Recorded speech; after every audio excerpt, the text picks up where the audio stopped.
Até agora, sempre que falei em obrigações neste curso, nunca tive em consideração a possibilidade de existirem juros acumulados de uma obrigação.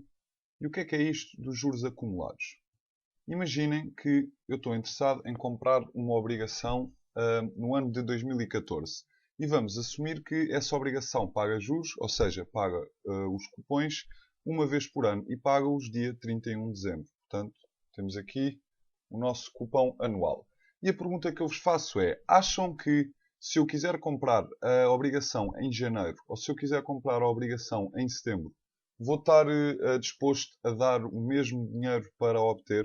E a resposta é não, porque segundo a teoria do valor temporal do dinheiro, que já vos expliquei nos primeiros vídeos deste curso, o cupão em dezembro está apenas a 3 meses de distância de setembro, enquanto que está a 12 meses de distância de janeiro. E como é natural, eu valorizo mais um ativo que me vai dar um cupão daqui a 3 meses do que valorizo um ativo que me vai dar um cupão daqui a 12 meses. E da mesma maneira que eu, como comprador da obrigação, valorizo mais a obrigação que me der um cupão mais próximo da data de compra, o vendedor da obrigação também, como é natural, vai ter em consideração o facto de ter sido o seu detentor de janeiro a setembro. Portanto, imaginem, ele recebeu aqui um cupão em dezembro do ano anterior, certo? E se ele vender a obrigação imediatamente isto aqui é 31 de janeiro. Como sabem, cada período nesta barra cronológica representa o fim do mês. Mas imaginem que ele vendia a obrigação logo aqui. Ou seja, recebia o cupão e vendia a obrigação logo no dia 1 de janeiro. Se ele o fizesse, tudo bem, recebeu o cupão e depois vendeu a obrigação simplesmente pelo valor presente de todos os cash flows futuros dessa obrigação, como já vos expliquei nos vídeos de valorização de obrigações. Agora, imaginem que ele não vendia a obrigação aqui a 1 de janeiro e detinha até setembro e depois vendia neste período, ou seja, a 31 de setembro. Se ele o fizesse, como é natural, ele ia ter em consideração o facto de ter tido o seu capital parado de dezembro a setembro e, portanto, ia vender a obrigação por um preço mais caro a fim de conseguir colecionar os juros referentes a estes meses.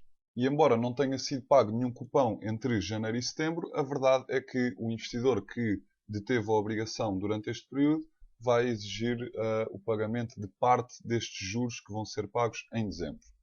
Pronto, e portanto vamos cá clarificar o que é o clean price e o que é o dirty price.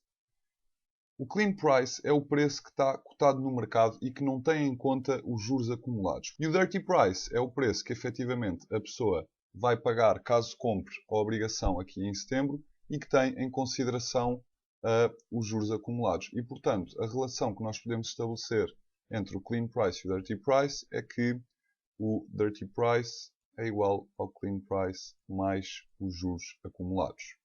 Pronto. E agora vou-vos dar um exemplo para vocês perceberem bem melhor este conceito. Imaginem que uma certa obrigação paga juros anuais. E paga os juros, ou o cupom, como vocês preferirem, num montante de 10 euros. Portanto, chega ao final de cada ano e o emissor paga 10 euros à pessoa que tiver a obrigação nesse momento. E agora imaginem que a pessoa que tem essa obrigação vende exatamente no final do sexto mês. Ok? Portanto, isto aqui é sexto mês e isto aqui é ao final de um ano. Portanto, a pessoa que vendeu a obrigação no final do sexto mês tem direito a exatamente 5 euros de cupão, certo? Porque no final do ano o emissor ia pagar 10 euros de cupão. Esta pessoa, como deteve a obrigação durante metade do ano, vai ter direito a receber 5 euros de juros acumulados. Mas a verdade é que a venda da obrigação não tem de ser feita exatamente no final do mês para que dê um valor certo, porque neste caso foi muito fácil de calcular, porque percebemos que a pessoa teve a obrigação durante metade do ano, mas podia ter vendido a obrigação ao final de, imaginem, 57 dias, por exemplo. E nesse caso, a fórmula que nós utilizamos para calcular os juros acumulados é simplesmente esta. Valor do cupão, que neste caso é 10 euros, sobre número de dias entre cupão, que é para vermos quanto é que cada dia, quanto é que o cupão vale por dia, portanto, número de dias entre cupões, entre cupons vezes número de dias desde o último cupão.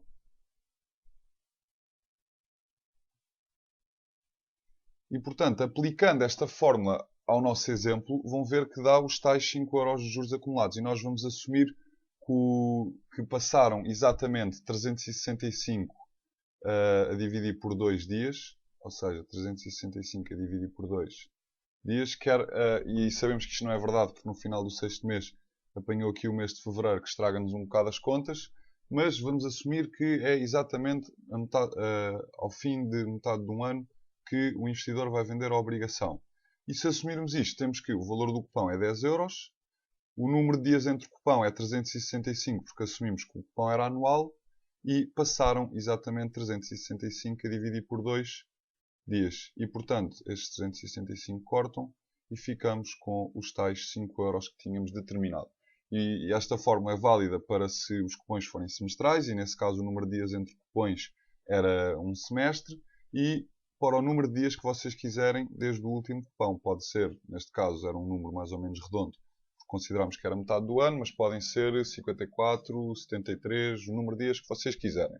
E perguntam vocês, então, mas se eu tenho aqui dois tipos de preços, o Clean Price e o Dirty Price, segundo o método que aprendemos para valorizar obrigações, em que dissemos que o preço da obrigação era igual ao valor presente dos cash flows futuros, que preço é que esse método nos dá? Ou seja, dá-nos o Dirty Price ou dá-nos o Clean Price?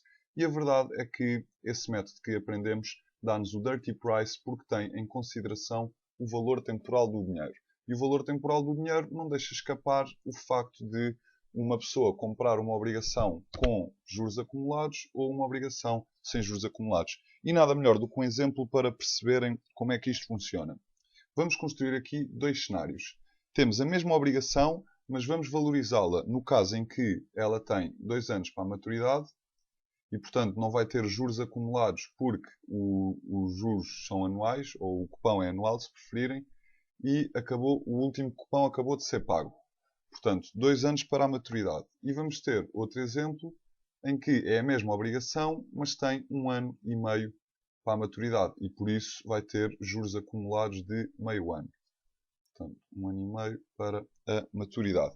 E em termos de barra cronológica, o que isto quereria dizer era que, vamos supor, temos aqui 2 anos e no primeiro caso vamos comprar a obrigação aqui, ou seja, tem 2 anos para a maturidade, e no segundo caso vamos comprar a obrigação aqui, ou seja, tem metade deste ano mais 1 ano, ou seja, 1 ano e meio para a maturidade. E os cupons vão ser recebidos aqui, e no final do segundo ano, não se podem esquecer, temos o valor facial.